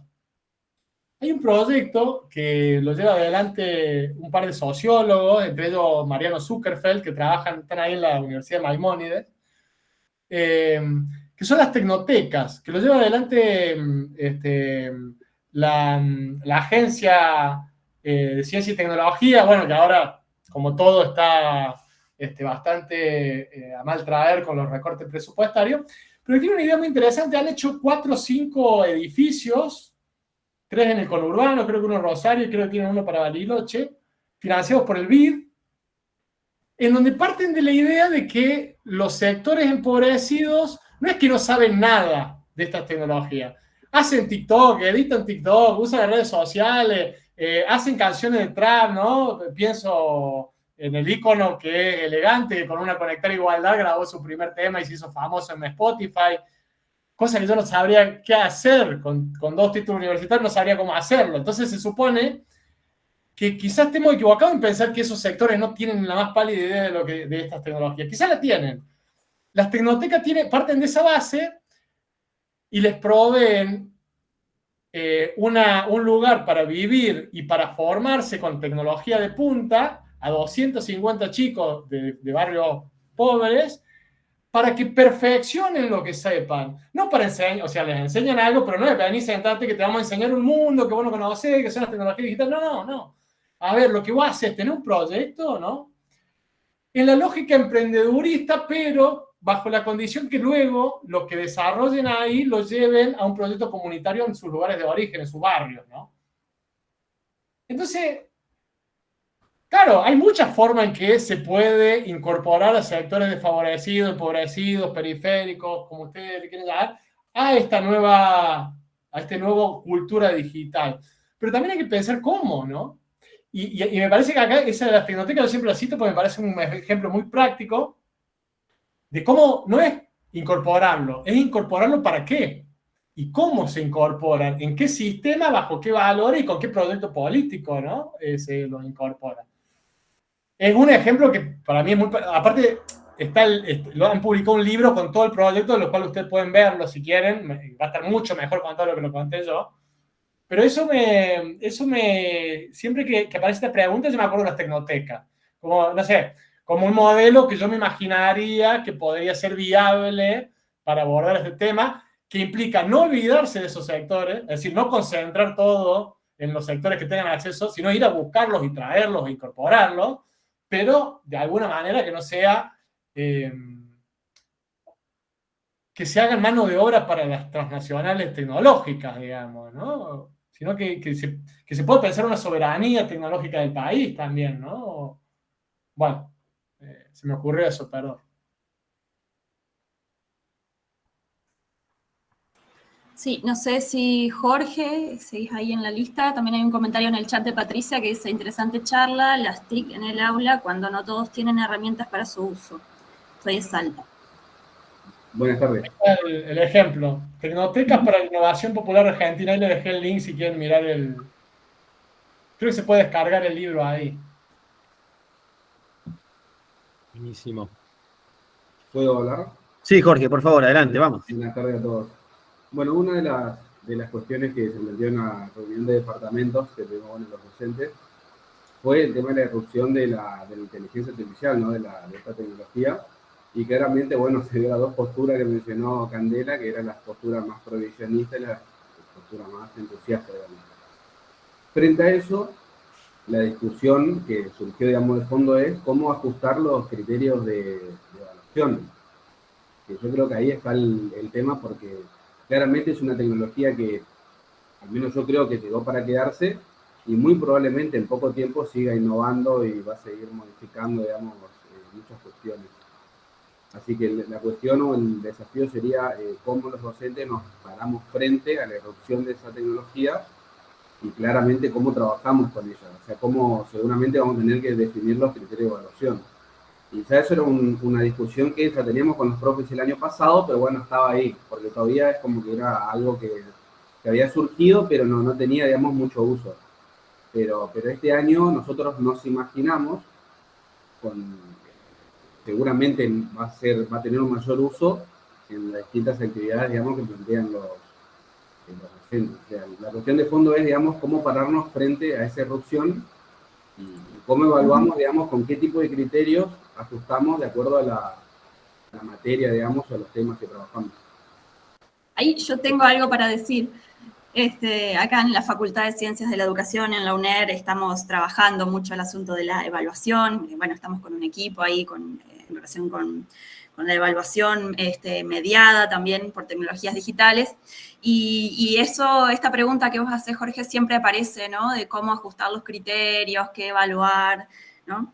Y me parece que también un poco la respuesta salió hoy en lo que decía Darío acerca del aprendizaje, ¿no? En algún momento dijo algo así como que depende de qué entendamos por aprender, ¿no? Entonces, acá también, y pensando en el título de esta charla, ¿qué hay de nuevo? Bueno, hace muchos años ya, en el campo de la psicología más constructivista o socioconstructivista, si se quiere, se habla de las cogniciones distribuidas, ¿no? Esto de que el aprendizaje no es algo que ocurre en la cabeza individual de un alumno, sino que está distribuido con otros, con las máquinas, etcétera.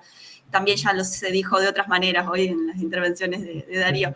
Entonces, bueno, los criterios de evaluación para mí tienen que considerar eso, ¿no? ¿Qué es aprender entonces? Y en función de eso, ¿cómo se va a evaluar ese aprendizaje? Me parece que la pregunta por la evaluación y por los criterios nos lleva de nuevo a la pregunta por el aprendizaje. Sí, totalmente de acuerdo. Reitero lo que había dicho al principio, por eso me parece que estas tecnologías nos obligan a volver a las grandes preguntas de educación. ¿Qué es evaluar? ¿Qué es aprender? ¿No? Que por ahí están trilladas, pero ahora se resignifican ahora, ¿no? Uh-huh. Sí, una de las teorías más fértiles es un poco, bueno, esta idea de Clark, ¿no? De la mente extendida, que se usa de muchas formas.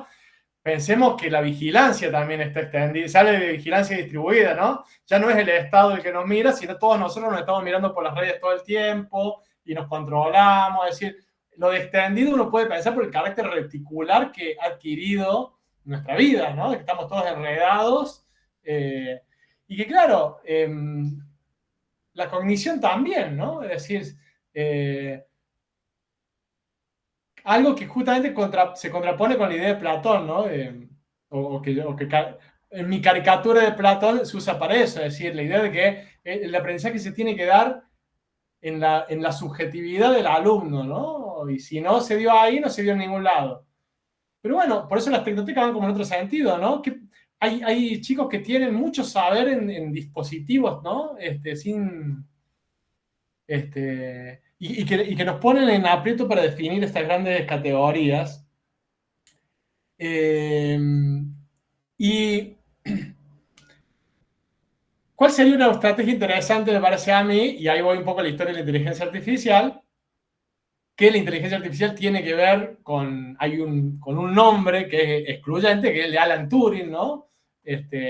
Matemático inglés, que publica ahí un par de artículos muy interesantes en el 36 y en el 50. El del 36 es en una revista matemática, y ahí plantea la idea de máquina universal, que son las actuales computadoras prácticamente.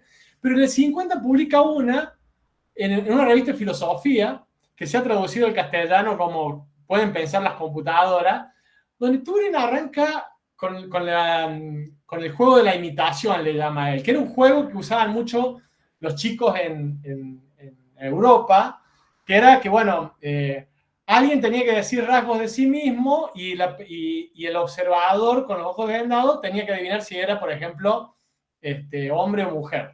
Entonces decía, tengo el pelo largo, bueno, tal cosa, ¿no? No tan obvio, a lo mejor algunas cosas, pero tenía que adivinar. Y Turing reformula eso para pensar dónde habría que situar la discusión de las computadoras. Él dice, imagina un juego en el donde hay dos puertas y detrás de una hay una computadora y detrás de otra hay un ser humano. Y hay un tercer observador que es humano que hace preguntas a los dos. Si no puede distinguir en algún momento cuál es cuál, tiene que aceptar que la computadora es inteligente, ¿no? Ese es como la regla del juego, ¿no?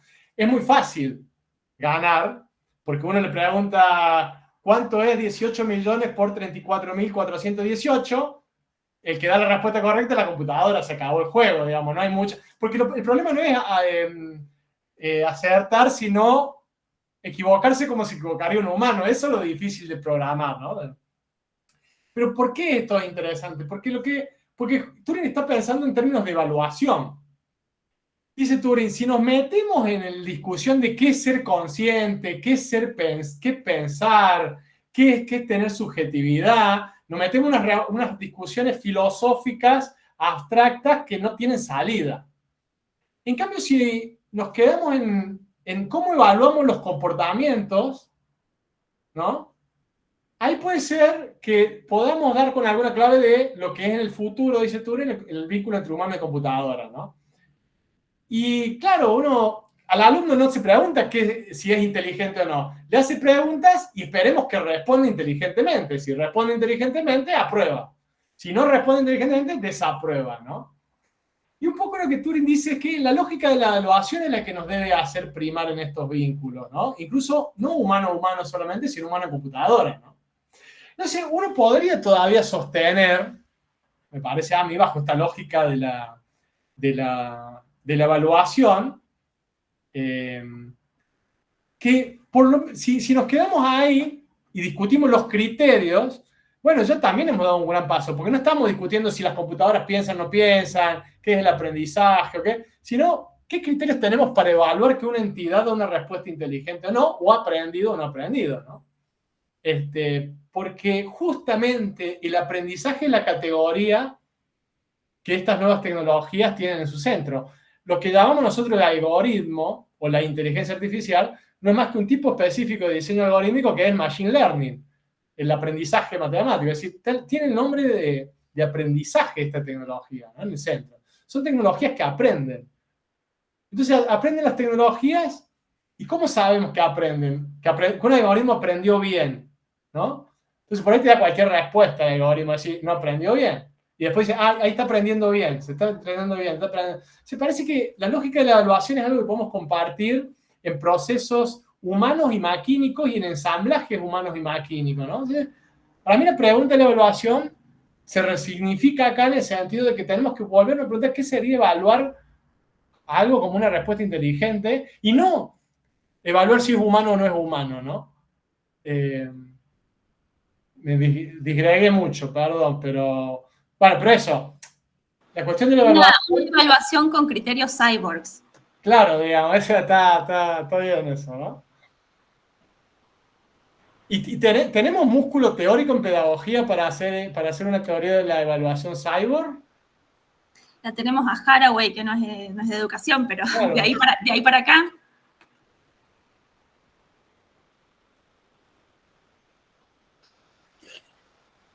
Muy interesante. Hay una intervención de Cristina, no sé si la querés comentar, si no la leo. Esto nos lleva, dice Cristina, a reflexionar sus implicancias, riesgos, oportunidades, porque a partir de una herramienta se produce un impacto disruptivo en la forma de pensar y en la forma de aprender. Sí, a mí me parece que también otro criterio que tenemos que tener en cuenta ya no es, ¿por qué esto corrernos un poco de si es máquina o humano, si es automático o es singular? Lo que yo quiero transmitir un poco es que toda esa clase de distinciones cada vez quedan más obsoletas, ¿no? Y que quizás tenemos que pensar otros criterios para ver cuándo un vínculo es virtuoso. Una de las cosas que me parece importante es pensar la tecnodiversidad. Muchos teóricos están pensando eso, ¿no? Es decir, estas tecnologías nos permiten multiplicar las formas de aprender, diversificar las formas de pensar, ¿no? El problema es siempre lo mismo, luchar contra el pensamiento único, homogeneizante, que te hace usarla de la misma manera y pensar siempre lo mismo y no salir de eso, ¿no? Y que uno puede tener muchas estrategias pedagógicas en la educación tradicional, por decirlo de alguna manera, para eso, y quizás siga siendo el mismo enemigo, ¿no? O sea, esta tecnología no es que homogeneizan y estupidizan, nos permiten mucho más que eso, generar mucha diversidad. Entonces también hay que pensarlas como situadas, ¿no? Por eso yo digo la tecnoteca piensa en términos situados. A ver cómo lo usan los pibes de este barrio para hacer las necesidades de este barrio al algoritmo de OpenAI. que por ahí no se parece nada a cómo lo usa el de Bariloche, al de Rosario, o el del conurbano, o el de Córdoba, ¿no? Si eso sucede, entonces me parece que uno podría decir, bueno, estamos haciendo un buen entramado entre tecnología y sociedad, ¿no? Pero bueno, eso ya supone que el valor de la diversidad es un valor, y de la autonomía y de la soberanía del propio manejo de la tecnología, son valores que todos deseamos, no necesariamente todos pueden compartirlo, digo, ¿no? Pero...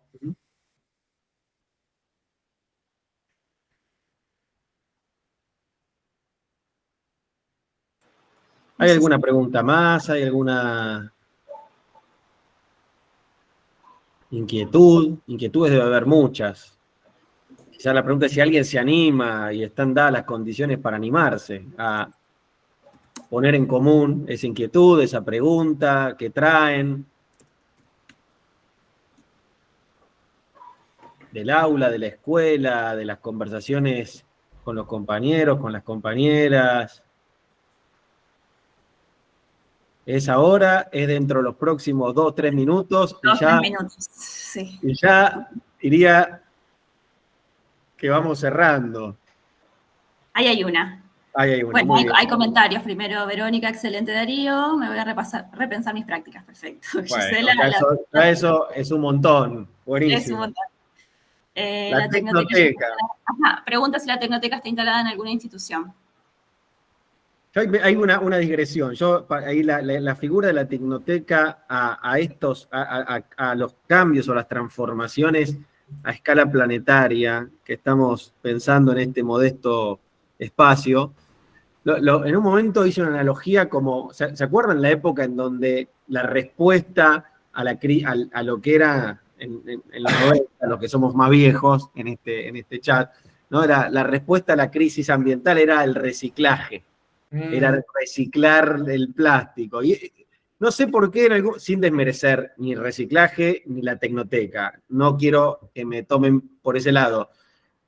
Pero aparte, Darío es una palabra que es muy fuerte. A ver, educadores, educadoras que estamos en la sala. Dijo irreversible, ¿no? Y si hay algo contra lo que el educador, la educadora lucha cotidianamente, ¿no? Es en parte lo que justifica que salga de la cama todos los días y marche rumbo a la escuela y se pare frente a un grupo de 40 chicos, ¿no? Es justamente que nada es irreversible, que siempre podemos dar una pelea.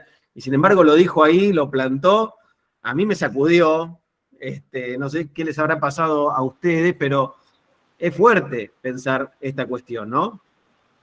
A lo mejor lo que es reversible es el peor escenario imaginado. Y lo que es irreversible es esta mutua implicación y transformación entre humanos y máquinas. Flavia Costa, quien Darío conoce muy bien, en Tecnoceno dice, ¿no? Vivimos una época, el Tecnoceno es una época que desplaza definitivamente al Antropoceno, ese cuento que nos habíamos inventado, lo dijo Darío hace un rato, ¿no?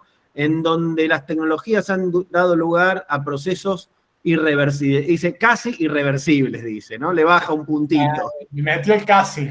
Le bajó un puntito, dosificó.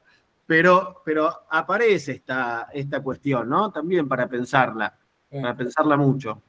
Flavia tiene una amplia trayectoria académica, pero además periodística, sabe bien cómo poner los condicionales, cómo evitar, digamos... No, me parece que las tecnologías, o sea, que nuestra sociedad, en el plano de las tecnologías digitales, sí me parece que es un proceso irreversible, lo cual no significa que esté determinado, ¿no? O sea, esta idea de que las grandes corporaciones son las dueñas de todos nuestros datos y hoy en día dominan el mundo, no necesariamente es el destino de la tecnología digital. Puede ser Ese para mí es el peor escenario imaginado. Claro, puede ser una etapa histórica de las cuales quizá dentro de 40, 50 años estemos en otra. ¿En cuáles? Y yo esperaría en la apropiación de los sectores populares de esta tecnología.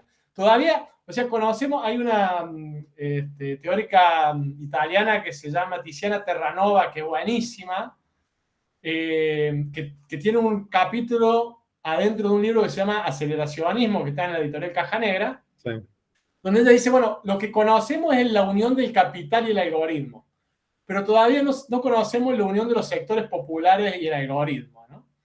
Es lo que hablamos recién, ¿no? No nos vemos apropiados, no se han apropiado las masas de estas tecnologías, ¿no? Uno podría decir, bueno, hay un montón de discusiones teóricas al respecto, ¿no? Pero uno podría decir, lo irreversible es que los algoritmos desaparezcan, pero no es irreversible digamos, la actual situación histórica, ¿no? Eso obviamente es absolutamente reversible. Eso estoy totalmente de acuerdo y espero haberlo transmitido, y si no lo hice, me lamento mucho, pero me parece justamente como es reversible esas situaciones que tenemos que trabajar, y sobre todo tenemos que trabajar en educación también, interviniendo, ¿no? Pero hay una novela de 1832 de un actor que se llama Samuel Butler, que se llama Erewhon, está por ahí digital si la buscan, que es un anagrama de no here, es decir, sin lugar, que es como, que son las viejas novelas del siglo XIX de utopistas, tipo de los viajes de Gulliver. Vieron que un explorador llega a una isla y hay una gente que vive de una manera muy rara o que vive de manera muy rara. Bueno, este tipo llega cruza unas montañas, qué sé yo, y llega a un lugar que se llama Erewhon, un país, donde están prohibidas las máquinas. Por Constitución Nacional no se puede usar máquina. El tipo tiene un reloj en el bolsillo y lo meten preso por tener un reloj. Después lo liberan, le sacan el reloj y lo liberan. Y el tipo se pone a averiguar por qué están prohibidas las máquinas. Y es porque, bueno, llegan a la conclusión de que las máquinas evolucionan más rápido que los humanos y que en algún momento las van a dominar. Es decir, que los humanos están creando sus opresores sobre la Tierra y sus reemplazantes. Entonces prohíben las máquinas. Pero no prohíben todas las máquinas. Prohíben hasta de la década de las máquinas fabricadas hasta 1700 para adelante. Y entonces el tipo dice, ¿pero por qué? Y ahí alguien le explica, bueno, porque hicimos un cálculo de cuánto viviríamos sin ninguna máquina y llegamos a 6 semanas. En 6 semanas nos morimos todos si no tenemos máquinas, ¿no? Entonces, máquinas necesitamos. Pero hay algunas que van evolucionando y que esas son las que debemos, de alguna manera, controlar y prohibir. Entonces, es la primera vez que se plantea una idea que no estaba en el siglo XIX, que era la del control social de la tecnología. Es decir, la sociedad debe controlar la tecnología. ¿Por qué? Porque la tecnología se puede disparar y se puede ir a lugares inéditos y destructivos, ¿no? Con la guerra nuclear o con la bomba atómica, eso se puso sobre el tapete. O sea, la bomba atómica mostró empíricamente que podemos generar artefactos que nos destruyan, que destruyen el planeta y la vida. Y ahora parece que surgió otra vez la misma idea. ¿Vieron esa carta que salió hace unos meses firmada por Elon Musk y un montón de teóricos y industriales diciendo paren el desarrollo de las tecnologías OpenAI por 6 meses porque no sabemos para dónde va a ir? Bueno, parece que esta idea del control social de la tecnología viene justamente por la idea de que las máquinas pueden evolucionar y que evolución no es ir en un sentido determinado, ¿no? Por eso digo, no se puede revertir eso, pero sí se lo puede orientar o se lo puede controlar o se lo puede regular, ¿no? O se lo puede apropiar, o se lo puede democratizar, o se lo puede abrir, o se lo puede transparentar. Los verbos que podemos usar son muchos, pero no creo que revertir sea uno de ellos, ¿no? Muy bien. No creo yo, ¿no? Pero me parece que está buenísimo. Digo, una vuelta a la naturaleza, ¿no? Una vuelta a vivir como vivían nuestros abuelos, no es una solución realista, me parece a mí, ¿no? Necesitamos más producción en la ciencia ficción que esté enfocada en esto que vos decís, de que las masas se apropian del algoritmo. Bueno, ¿qué pasa? Pero ojo, ahí tocaste una fibra. La famosa frase de Frederick Jameson, que es más fácil imaginar el fin del mundo que el fin del capitalismo. Total. Porque toda la serie de ciencia ficción y las tornados, asteroides, nadie piensa, o sea, es mucho más fácil imaginar que las tecnologías nos van a venir a invadir y van a terminar con la vida del ser humano, a pensar que es un sistema económico, socioeconómico el que está terminando con la vida del ser humano, ¿no? Uh-huh. Y a mí me parece que, ya que tocaste el tema, que toda esa ciencia ficción de las máquinas se van a volver contra nosotros, ¿no? Lo voy a decir de una manera también vulgar, es muy para la gilada, porque en realidad los verdaderos problemas reales no son eso, ¿no? No hay riesgo de que el OpenAI se vuelva independiente y nos mate. pero sí hay riesgo de que las corporaciones que lo desarrollan opriman a las masas a partir de esa tecnología, ¿no? Ahora, eso se ve menos en las series, ¿no? Claro, claro. Por eso decía, necesitamos más de lo otro para construir esos otros imaginarios sociotécnicos. Buenísimo. Bueno, ahí tocaste el tema de la vuelta a la naturaleza, es el corazón de la pedagogía, es Rousseau. Sí, claro. Es Rousseau, ¿no? Diciendo, bueno, es posible educar al Emilio, pero para eso hay que sustraerlo de ese contexto social que lo envilece, lo llevamos a la naturaleza, en ese contacto, de alguna manera, el sujeto se redime y vuelve a la sociedad. Ahora, hay una escena en Los Miserables, ¿no? En donde Víctor Hugo escribe, ¿no? En el medio de una de las barricadas del París incendiado, ¿no? Se para un niño en el medio de la barricada y grita, la culpa de todo es de Rousseau, ¿no? Esa escena hay que pensarla en clave pedagógica también. Bueno, Darío, dale, quería decir algo. Voy a hacer una pequeña digresión más, ya que por favor. Verán que tengo ciertos problemas de verborragia, les pido que me disculpen, pero... No, porque el mito de Prometeo, que hablábamos recién, es un mito sobre el origen del ser humano, ¿no? El ser humano es un ser carente en el mito de Prometeo, es decir, no tenemos cosas, nos falta piel, nos faltan colmillos, nos falta... O sea, es un ser desprovisto de todo, un ser que le falta algo, un ser incompleto, un ser menesteroso, ¿no? Y la técnica nos viene a completar y nos salva de alguna manera, nos completa, nos hace más fuerte, nos hace más inteligente la inteligencia artificial, nos hace más fuerte el martillo, porque es más fuerte que el puño, ¿no? El hacha nos hace más fuerte también, el automóvil nos hace más rápido, así. Parece que los objetos técnicos nos completan porque en el fondo no somos ni rápidos como el águila, ni fuertes como el oso, ¿no? O sea, el ser humano parece como es un ser menesteroso, ¿no? Carente. Eso generalmente aparece mucho en nuestra ideología sobre la técnica. Y en la historia del pensamiento mucho también esta idea protésica de la técnica, ¿no? La prótesis que nos completa. Salvo en Rousseau. O sea, el tratado sobre la riqueza, no me acuerdo cuál es el nombre completo, si leen las primeras 10 páginas de ese libro, Rousseau se imagina un humano original, pero se lo imagina al revés de Prometeo. Es un ser todo fuerte, fornido, que anda por el bosque, quiere comer algo, agarra un chancho con las manos, lo abre y se lo mastica, bebe agua de los ríos, corta árboles con los brazos porque es muy fuerte y arma refugios y duerme ahí. Y la técnica lo vuelve débil. Como fabrica el hacha, no usa más los brazos y los brazos se le vuelven débiles, ¿no? Como usa calculadora, no usa más la cabeza y ya no puede hacer cuentas, ¿no? Es decir, el Rousseau es el mito exactamente opuesto al Prometeo. El humano en etapa original es virtuoso y la técnica lo envilece, lo oscurece, ¿no? El barro de la historia lo vuelve defectuoso. Por eso hay que sacarlo de ahí, ¿no? Entonces yo digo, bueno, para ponerlo en esos, tienen Wall-E, por ejemplo, la película Wall-E, donde pueden ver una película rousseauiana, ¿no? Es decir, los humanos se han tecnificado tanto que son todos obesos en unos carritos que no pueden ni hablar, ¿no? Como si la técnica los volviera de alguna manera inoperantes.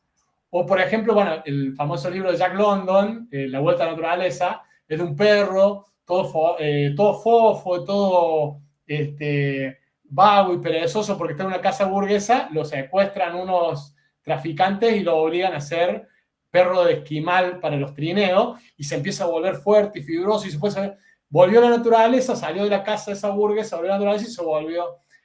Me parece que esos dos mitos compiten ahí.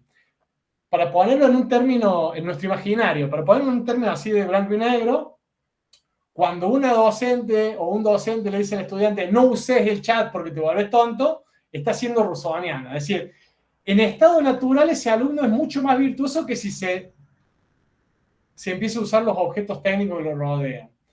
Y cuando alguien lo estimula, porque dice, no, con el chat GPT vos podés ser más inteligente todavía si lo sabes usar, me parece más prometeico, ¿no? Es decir, la idea de que las técnicas nos vuelven, nos completan, nos mejoran, nos amplían. Y yo creo que en esos polos luchamos ahí, ¿no? Sí, yo creo que soy más prometeico que rusoniano. No sé, podemos hacer, si quieren votamos acá. No, Cancelados no, Platón y Rousseau, los dos grandes el mito, cancelados. claro, aparte el Prometeo es también una figura muy convocante para el educador, porque es el que le roba a los dioses y le da, ¿no? El educador también se mira en ese espejo, ¿no? A veces un poco mesiánico, una cierta, ¿no? Carga también mesiánica, hay que decirlo, pero estamos como en ese, tironeados por esas dos figuras, ¿no? Ahí un pensador... o secuestrar al niño de la sociedad y llevarlo con la naturaleza, o robarle a los dioses para darle a los humanos, digamos, en esos dos lugares algo del orden de lo pedagógico, de lo que nos constituye, se pone en juego. No los había juntado nunca hasta esta charla, pero interesante. Jonas, un pensador alemán, tiene el concepto de vergüenza prometeica. Dice que lo típico del siglo XX es la vergüenza prometeica. Por ejemplo, está muy atravesado su pensamiento con el hecho de la bomba atómica. Dice que en un momento sentimos un orgullo prometeico. Mirá lo que hemos hecho, mirá estos algoritmos, mirá lo que... Hasta que pasa algo con la bomba atómica, entonces nos da vergüenza prometeica decir, esto podemos hacer nosotros también, ¿no? Y me parece un lindo concepto ese para pensar, ¿no? Vergüenza prometeica. Muy interesante. Gente, ¿qué les pareció? Hay comentarios ahí en el chat, agradezco. Aplausos, comentarios. Aplauden los prometeicos, abuchean los rusonianos. Y los platónicos. Y los platónicos. Muy bien, Darío, 1.000.000 de gracias. Quiero decirles que no nos conocíamos hasta ahora, de verdad, fue a través del libro y de un amigo en común, hay que decirlo también, tenemos, que llegamos a esta magnífica, maravillosa conversación, así que de verdad, gracias. Darío tenía un día tapadísimo de charla. Ahí decir nomás que yo formo parte de un grupo grande de gente que hace filosofía y la técnica.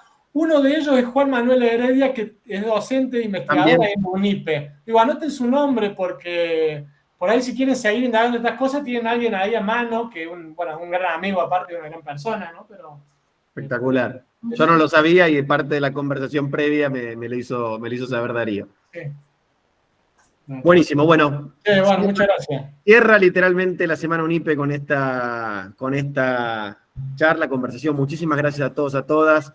Y a seguir defendiendo la universidad pública, que es la que banca, que es la que permite, que es la que genera condiciones, no solo para tener esta conversación, sino también para tener profes como de la calidad de Darío, que me atrevo a decirlo también, es parte, producto, como lo soy yo, como lo es Cande, como somos todas acá de esa universidad pública que nos brinda estas oportunidades. Un fuerte abrazo a todos, a todas, excelente fin de semana, y bueno, nada, si alguien quiere seguir sufriendo, ahí está el discurso ante la Asamblea Legislativa en un ratito.